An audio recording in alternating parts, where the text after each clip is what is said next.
हलचल भरे शहर के मध्य में एक समय का भव्य शॉपिंग मॉल इतिहास के एक भूले हुए अध्याय का मूक गवाह बनकर खड़ा था। सदियों पहले यह एक भीषण युद्ध क्षेत्र था, जहां युद्ध की चीखों और टकराती तलवारों की गूंज हवा में भर गई थी। अब जैसे ही रात हुई, मॉल के अंधेरे गलियारे भयानक फुसफुसाहट से जीवंत हो उठे।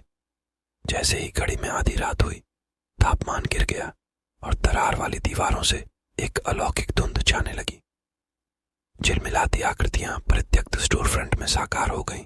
सैनिक समय में जमे हुए थे। उनके वर्णक्रमीय रूप अभी भी फटे हुए कवच में सुशोभित थे। उनकी आंखें एक अप्राकृतिक रोशनी से चमक उठी। उनके चेहरे पर पीड़ा झलक रही थी।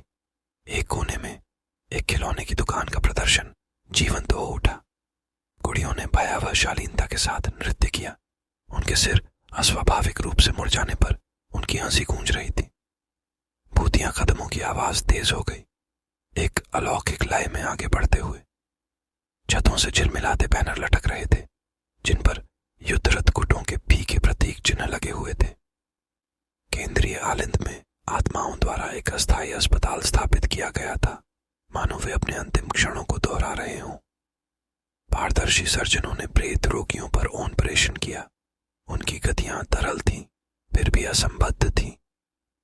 फर्श पर खून के धब्बे बिखरे हुए थे, जो उस दर्द की गंभीर याद दिलाते हैं जो कभी मॉल के बेजान गलियारों में व्याप्त था। दिन के दौरान जैसे ही आगंतुक घूमते थे, उन्हें एक ठंडी उपस्थिति महसूस होती थी। अनदेखी आंखों से देखे जाने का एहसास होता था। दुकान की खिड़कियां बिना किसी स्पष्ट कारण के टूट जाएंगी और छिपे हुए कोनों से ठंडी फुसफुसाहट सुनाई देगी। कई लोगों ने भूतों को देखने का दावा किया है। सैनिकों को युद्ध में हमेशा के लिए बंद कर दिया है। उनके वर्णक्रमीय हथियार एक ध्वनिहीन रोष के साथ टकरा रहे हैं।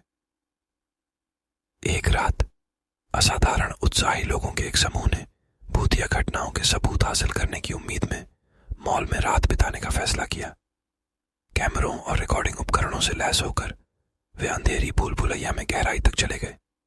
जैसे ही घड़ी आधी रात के करीब पहुंची, तापमान गिर गया और उनकी सांसें धुंध में बदल गईं।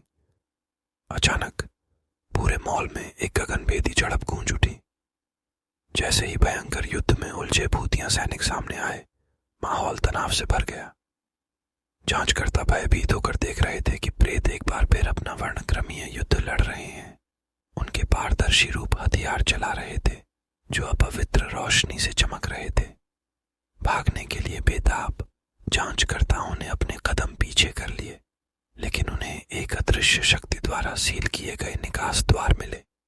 घबराकर उन्होंने देखा कि जैसे जैसे लड़ाई नजदीक आ रही थी, तलवारें उनसे कुछ ही इंच की दूरी पर हवा में वार कर रही थी। प्रत्येक टकराव के साथ तापमान और गिर गया और ठंडी हवा में उनकी सांसें थम। जैसे ही प्रेत अंदर बंद हुए, मॉल में एक तीखी चीख गूंज उठी। भूत स्तब्ध हो गए। उनकी आंखें ध्वनि के स्रोत की ओर मुड़ गईं।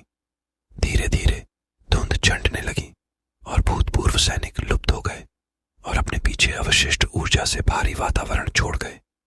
उस रात से शॉपिंग मॉल सुनसान पड़ा रहा, एक ऐसी जगह जहां जीवित और मृत के बीच की सीमा अपरिवर्तनीय रूप से धुंधली हो गई थी।